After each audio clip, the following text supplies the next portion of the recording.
Hello बच्चों, नमस्कार। आज हम पढ़ेंगे भक्ति काल का जो भाग 3 है, जिसमें हम पढ़ेंगे सूफी काव्य धारा।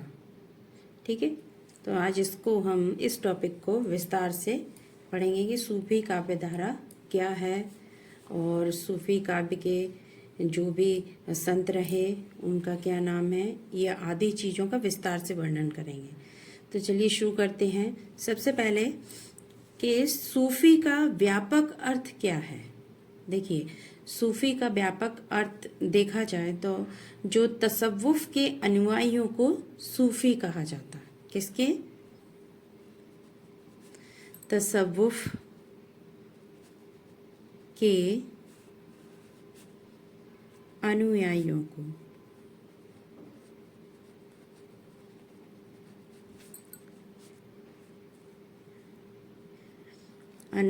को सूफी कहा जाता है।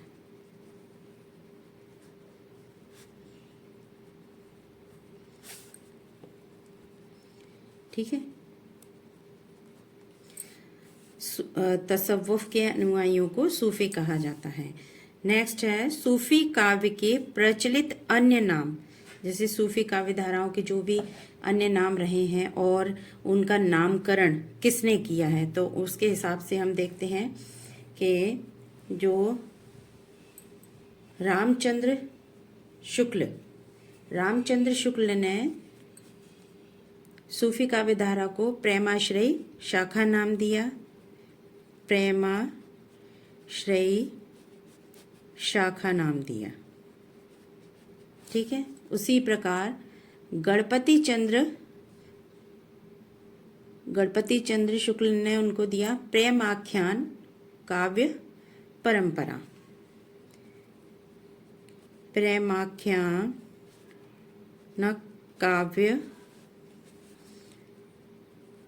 काव्य परंपरा। सूफी काव्य धारा को उन्होंने गणपति चंद्र गुप्त होगा यहाँ पर, गुप्त। ठीक है, प्रेमाख्यान काव्य परंपरा। इसी प्रकार रामकुमार वर्मा ने जो डॉक्टर रामकुमार वर्मा हैं, उन्होंने क्या नाम दिया था?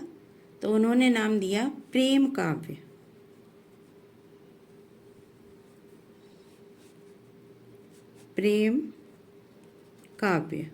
ठीक है, उसी प्रकार समकालिक समीक्षक थे, उन्होंने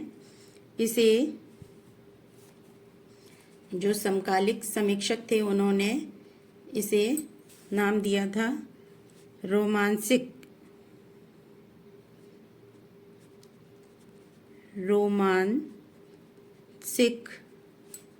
कथा। ठीक है, रोमांसिक कथा। उसी प्रकार विजय देव नारायण शाही ने इसे सूफी काव्यधारा कहा। सूफी काव्य धारा कहा। ठीक है, रामचंद्र शुक्ल ने प्रेमाश्री शाखा नाम दिया। गणपति चंद्र गुप्त ने प्रेम आख्यान काव्य परंपरा दिया। रामकुमार वर्मा ने प्रेम काव्य नाम दिया। और समकालिक समीक्षक जो थे, उन्होंने रोमांसिक कथा। और विजय देव नारायण शाही ने सूफी काव्यधारा नाम दिया। आगे चलते हैं कि सूफी शब्द की व्युत्पत्ति और उसका अर्थ। देखिए, सूफी जो शब्द है उसकी व्युत्पत्ति किससे मानी है? तो बहुत से जो थे साहित्यकार, उन्होंने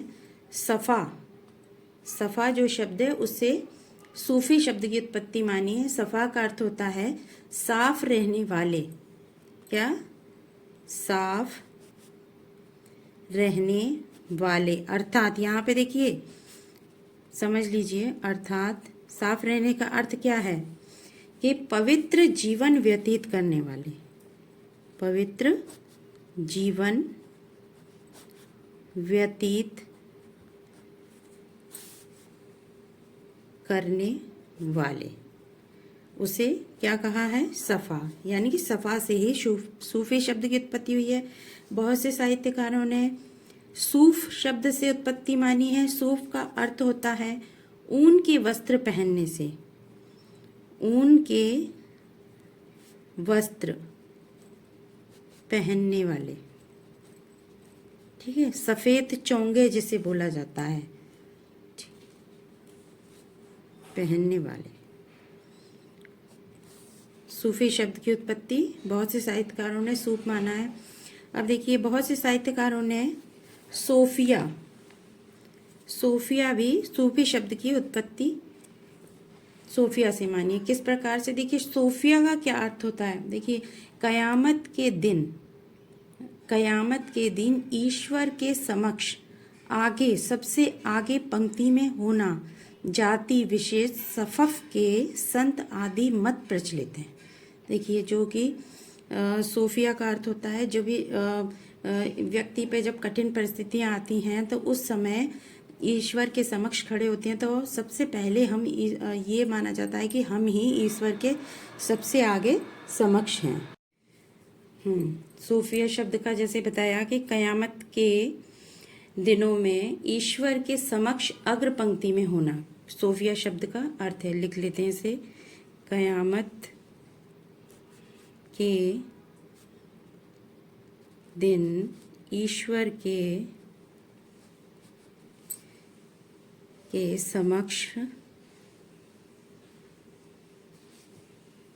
समक्ष अग्र पंक्ति में, ठीक है।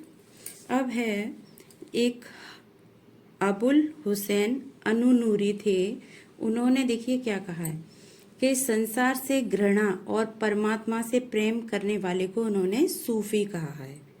किसे? संसार से घृणा और परमात्मा से प्रेम,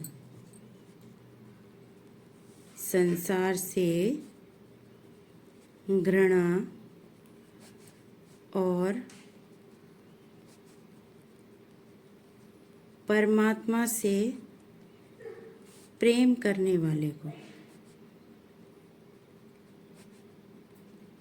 को सूफी कहा है, ठीक है, सूफी कहा है। इसी प्रकार अबू हसन सालुकी थे, उन्होंने क्या कहा है? विधि निषेधों से उदासीन रहने वाले को सूफी कहा है।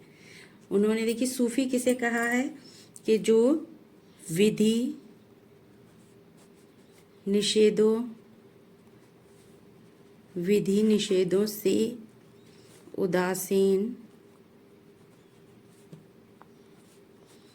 उदासीन रहने वाले को सूफी कहा है, सूफी कहा है, ठीक है। उसी प्रकार जो जून मिस्त्री थे एक, उन्होंने क्या कहा है? वचन और कर्म में सामंजस्य ही सूफी कहलाए। जिनके वचन और कर्म में सामंजस्य रहा वह सूफी कहलाए। वचन और कर्म में सामंजस्य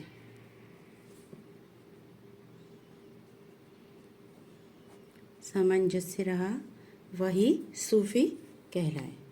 नेक्स्ट है सामान्यतः, देखिए सूफी किसे कहा गया? जो कि मनसा वाचा कर्मणा सात्विक ईश्वर आराधना में मग्न सांसारिक विषय आसक्ति से दूर रहने वाले व्यक्ति को सूफी कहा जाता है।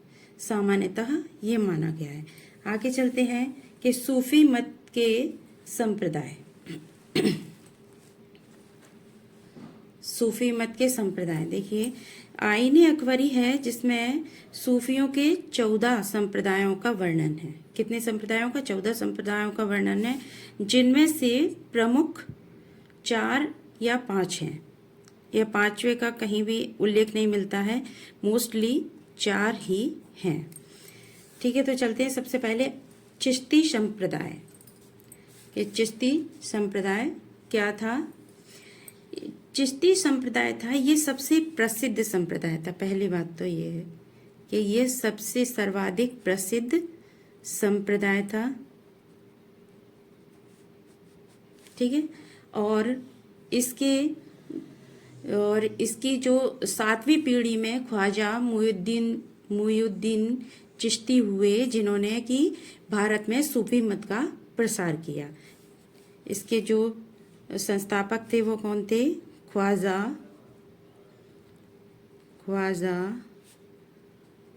मुइनुद्दीन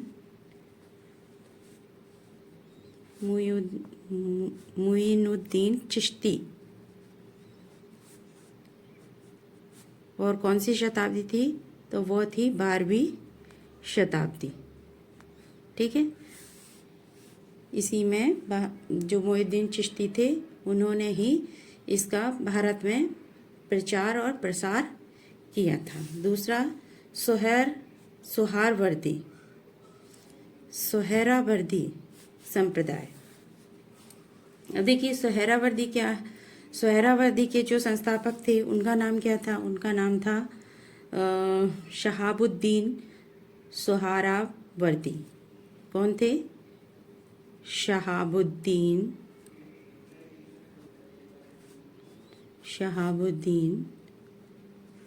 सोहरावर्दी प्रमुख संस्थापक थे और इन्होंने 13वीं शती में, ये रहे 13वीं शती में। इसके साथ जो एक जलालुद्दीन सुर्खपोश भी थे, उन्होंने भी इसमें सोहरावर्दी संप्रदाय को आगे बढ़ाने में योगदान दिया। क्या नाम था उनका दूसरा? जलालुद्दीन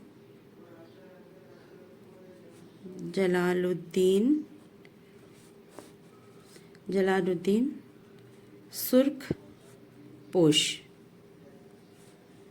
ठीक, इसके बाद नेक्स्ट है कादरी संप्रदाय।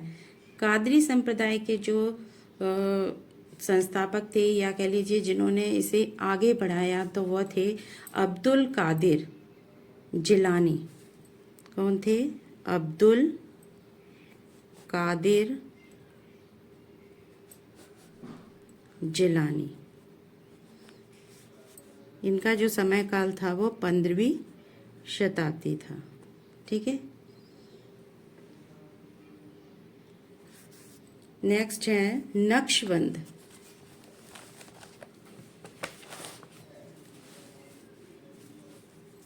नक्शबंद संप्रदाय था। इसके जो संस्थापक थे जिन्होंने इस संप्रदाय को आगे बढ़ाया तो वह थे ख्वाजा अलाउद्दीन नक्शबंद। ख्वाजा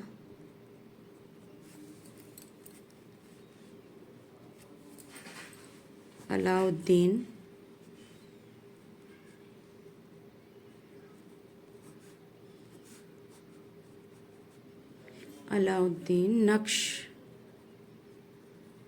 नक्शबंद।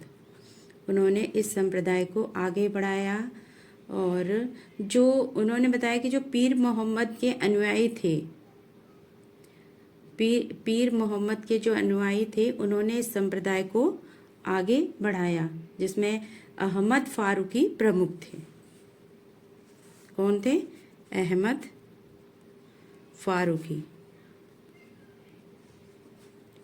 ठीक है, जो इनका समय काल था वो 16वीं शताब्दी था। नेक्स्ट है सत्तारी संप्रदाय। इसके बारे में ज़्यादा कहीं भी कुछ नहीं मिलता है। तो मोस्टली 4 जो संप्रदाय थे, चिश्ती, सोहरावर्दी, कादरी और नक्शबंदी संप्रदाय ही रहे हैं। अब देखिए नेक्स्ट है कि सूफियों ने मनुष्य के 4 मान्यता या कह लीजिए विभाग बांटे। उन्होंने कौन कौन से थे वो? सबसे पहला था नफस। अब देखिए नफस का क्या अर्थ होता है? नफस होता है कि यह किससे संबंधित रहता है? यह इंद्रियों से संबंधित रहता है। इंद्रियों से संबंधित रहता है। और नफस का अर्थ होता है मानव में जड़। क्या है? मानव में जड़, यानी कि मूर्खता। जड़ का अर्थ यहाँ पर यह है। ठीक है, मानव में जड़, नफस का अर्थ। ठीक, आगे रूह। रूह क्या है? रूह का अर्थ यहाँ पर है आत्मा से आध्यात्मिक अंश। आत्मा से है और जैसे कहेंगे कि आध्यात्मिक आध्यात्मिक अंश को रूह कहा है। अंश को क्या कहा है? रूह। नेक्स्ट है तीसरा फना। अब देखिए फना का क्या अर्थ है, यहाँ पे थोड़ा सा और देख लेते हैं फना पढ़ने से पहले कि नफस को मारेंगे तभी रूह को ईश्वर के दर्शन होंगे। यहाँ पर ये कहा गया है कि नफस को मारेंगे तब ही रूह को ईश्वर के दर्शन होंगे।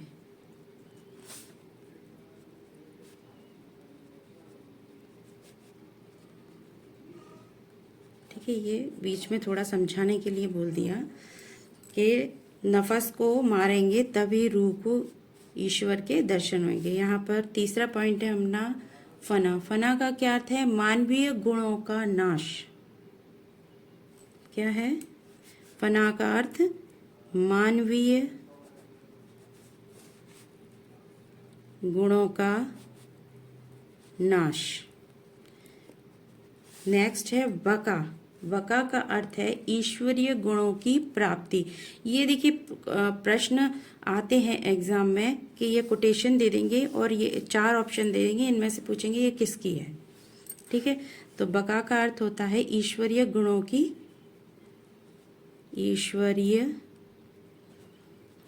की प्राप्ति। ठीक है, नेक्स्ट है कि जैसे इनके गुरुओं को क्या कहा जाता है। ये अपने गुरुओं को या तो वली कहते हैं या फिर पीर कहते हैं। इनके जो गुरुओं को वली कहा जाता है या पीर कहा जाता है। अब देखिए यहाँ पर कि हाल की 4 दशाएं होती हैं, वो उसको हम पढ़ेंगे। तो पहले हम मत देख लेते हैं कि मत के अनुसार है ईश्वर एक है और उसे हक कहा जाता है। ठीक है, ईश्वर एक है और उसे क्या कहा जाता है? हक कहा जाता है। और हक तक पहुंचने के लिए 4 अवस्थाएं पार करनी पड़ती हैं, 4 दशाएं पार करनी पड़ती है। उन्हीं हम चारों दशाओं को आगे पढ़ेंगे। तो सबसे पहले है नासूत। ठीक है, पहली दशा है नासूत, जिसका अर्थ शरीयत। नासूत को क्या कहेंगे? नासूत को कहेंगे शरीयत। ठीक है, इसकी यह जो है शरीयत जो है आरंभिक अवस्था है और जिसमें कुरान के नियमों का पालन करना होता है। ठीक है, क्या होता है? यह आरंभिक अवस्था है और इसमें कुरान के नियमों का पालन करना होता है। कुरान के नियमों का पालन करना होता है। ठीक है, इसमें क्या होता है कि कुरान के नियमों का पालन करना होता है। शरीयत का अर्थ होता है कर्म कांड। इसका क्या अर्थ होता है? कर्म कांड। ठीक है, नेक्स्ट है मलकत।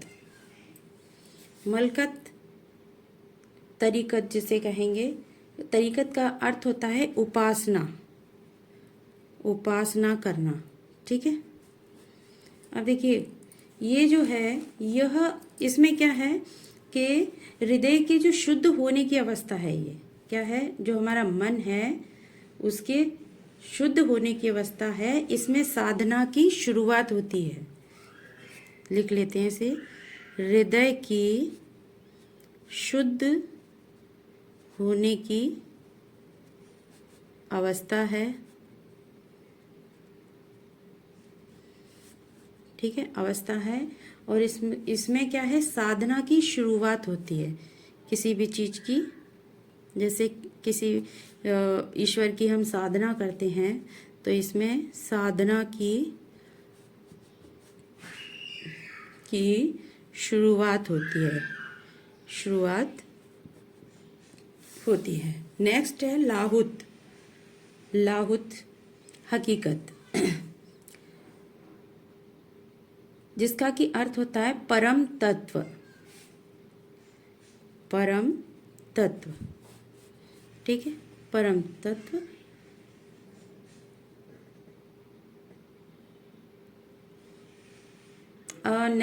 जो इसका यह जो साधना की चरम अवस्था है, इसमें क्या है कि खुदा की प्राप्ति होती है। कह लीजिए कि बंदे की जो रूह फना होकर वका हो जाती है, ठीक है। बंदे की जो रूह है वो फना होकर वका हो जाती है। इसको भी हम लिख लेते हैं कि यह साधना की कैसी है, चरम सीमा है।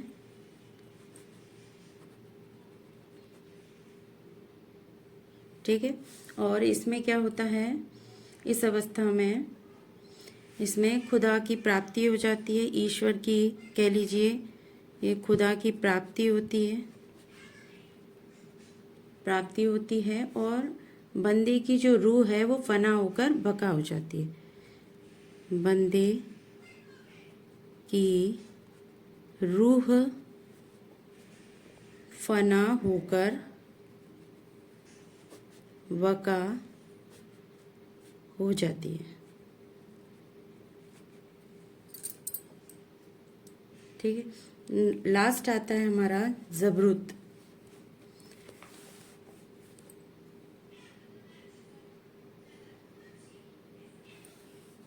जिसका अर्थ मारिफत, ठीक है। मारिफत का अर्थ है आरिफ बन जाना, आरिफ बन जाना, ठीक है। इसमें खुदा की अनुभूति होती है। इस जो चरम अवस्था है ये मारिफत की, इसमें क्या है, खुदा की अनुभूति होती है।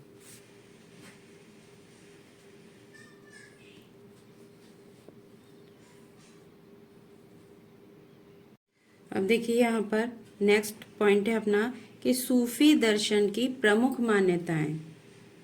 सूफी दर्शन की प्रमुख मान्यताएं क्या है, जैसे खुदा ने बंदे को 2 प्रकार के ज्ञान दिए हैं। ईश्वर ने बंदे को 2 प्रकार के ज्ञान दिए हैं। कौन कौन से, इल्म ए सिना और दूसरा है इल्म ए सबीना, ठीक है, इल्म ए सबीना। तो पहले हम पढ़ेंगे कि इल्म ए सिना। इल्म ए सिना का क्या अर्थ है, ज्ञान को खुदा स्वयं बंदे के हृदय में स्थापित करता है। इसमें ज्ञान को खुदा ईश्वर जो है स्वयं बंदे के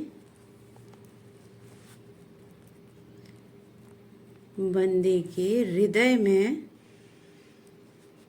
स्थापित करता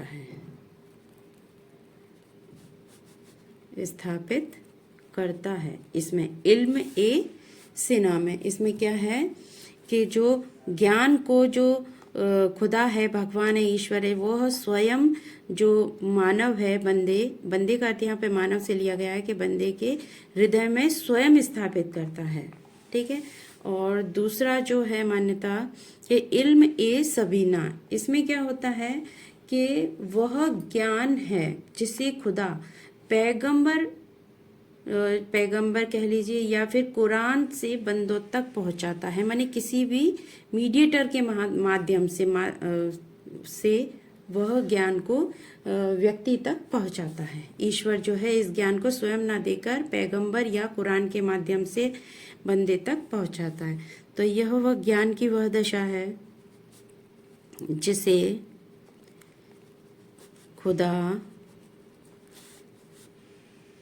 स्वयं ना देकर पैगंबर या फिर कुरान के माध्यम से,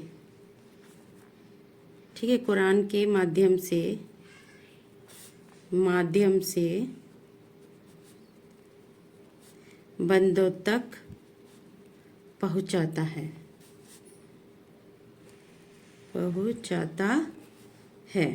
ठीक है, इसी प्रकार कुछ एक शब्द और हैं, उनके अर्थों को हम देख लेते हैं कि इश्क मजाजी।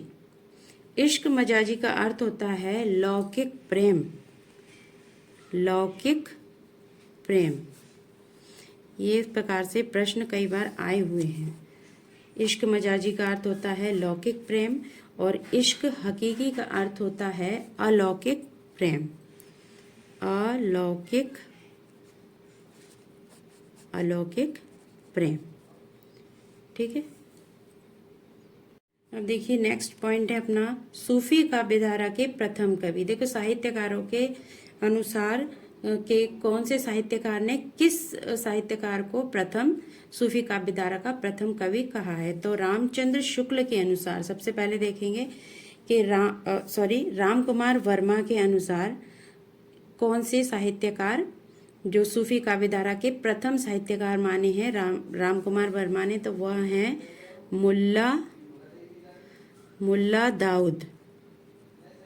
ठीक है, इनकी जो रचना है वो है चंदायान।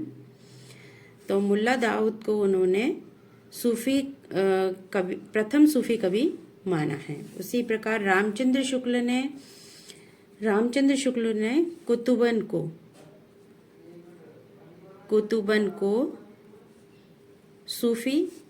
प्रथम सूफी कवि माना है। ठीक है, उसी प्रकार हजारी प्रसाद द्विवेदी ने ईश्वर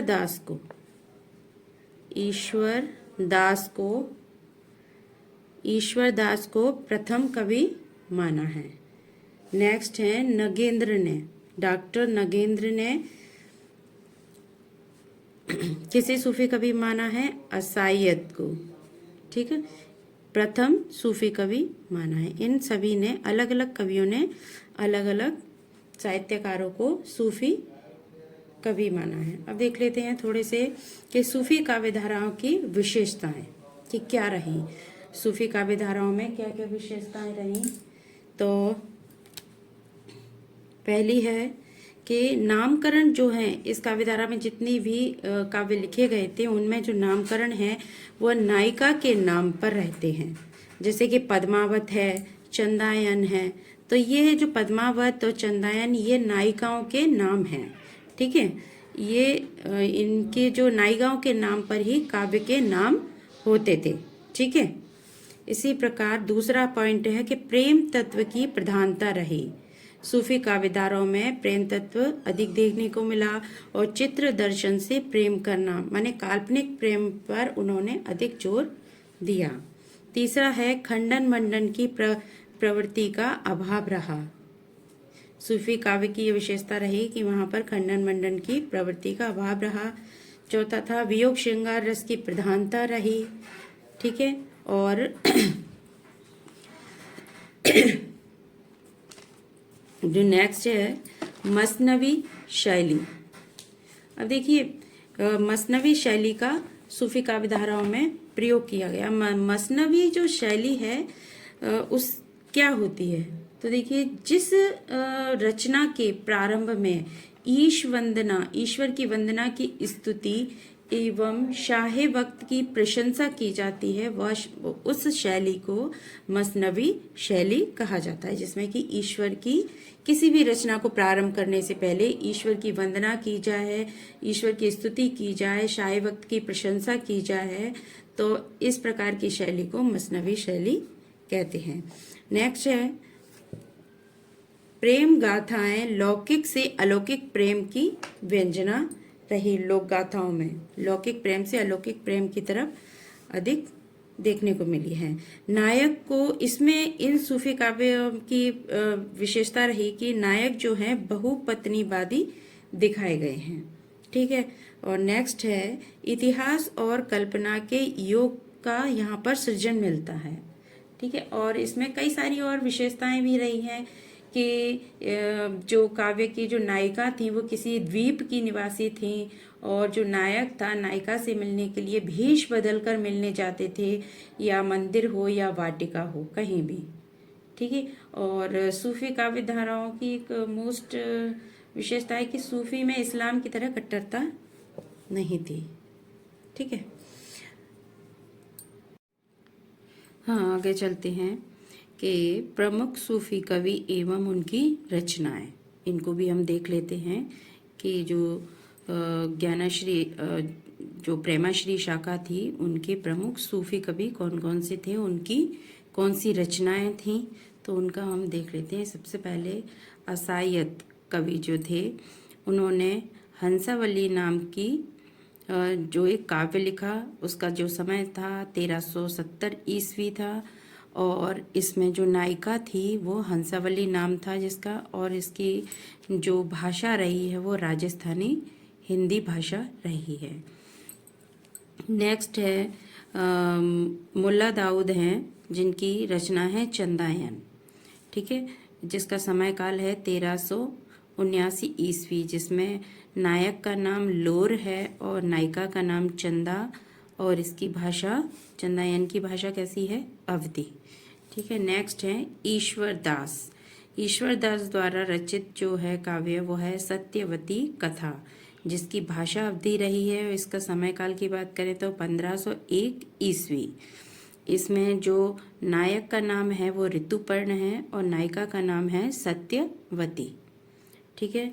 नेक्स्ट है कुतुवन।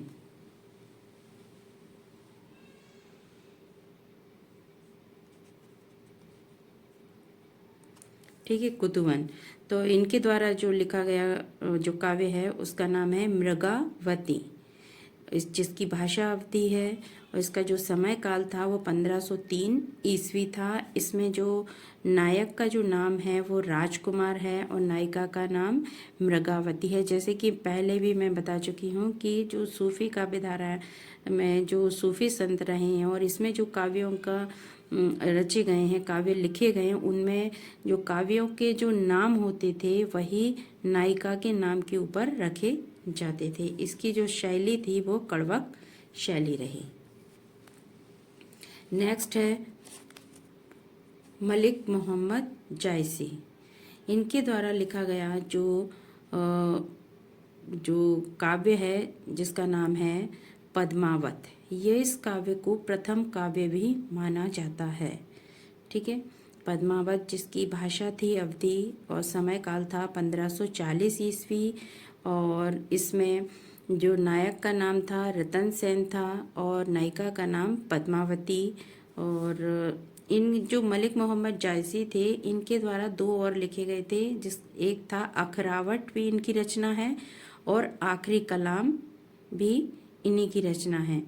तो आखिरी कलाम में कयामत का वर्णन किया गया है। यदि पूछ लिया जाता है कि आखिरी कलाम में किसका वर्णन किया है तो कयामत का वर्णन किया गया है। नेक्स्ट आगे चलते हैं हम कि कुशल लाभ। कुशल लाभ जो है इनके द्वारा जो रचित है काव्य ढोला मारूरा दोहा।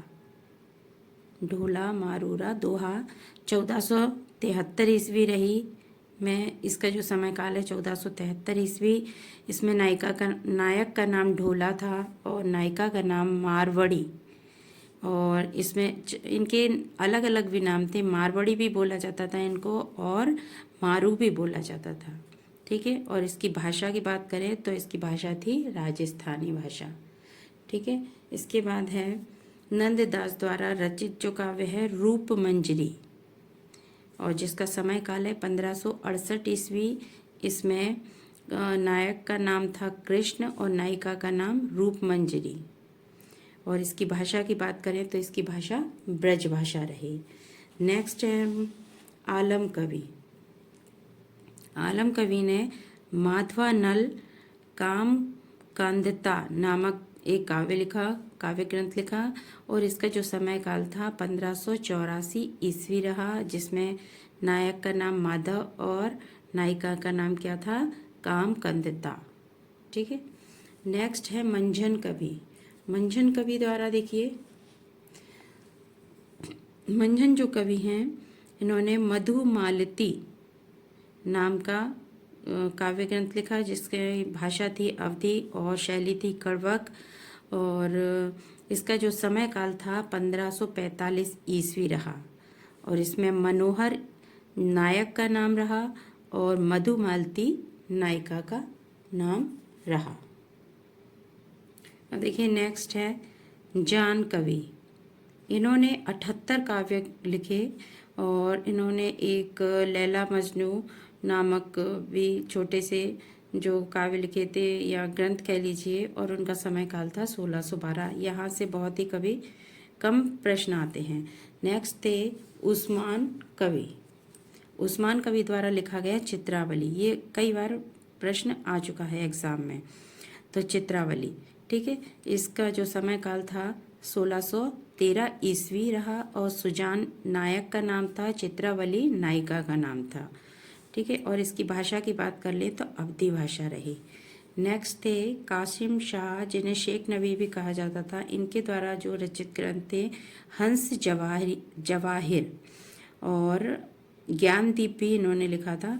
और इसके बाद इसकी हम भाषा की बात कर लें तो अवधी भाषा रही, और इसके नायक का नाम राजहंस था और जवाहिर इसकी नायिका का नाम रहा, ठीक है। नेक्स्ट आगे चलते हैं।